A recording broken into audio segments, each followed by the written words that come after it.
શ્રી રાધાજી આદ્ય શક્તિ છે, સંયોજિકા શક્તિ છે, આહલાદિકા શક્તિ છે. આ જીવ ઈશ્વરથી વિખૂટો પડેલો છે.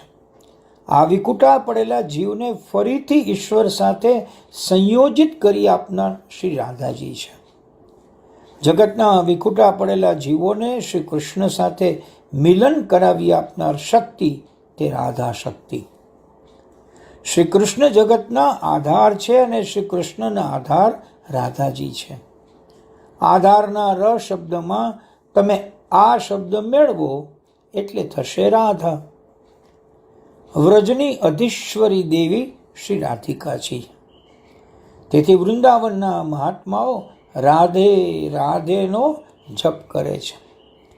રાધાજીની કૃપા થાય તો તે જીવને ભગવાનના દર્શન કરાવે છે. તે કૃપા કરે છે ત્યારે પ્રભુ પાસે જીવને લઈ જાય છે.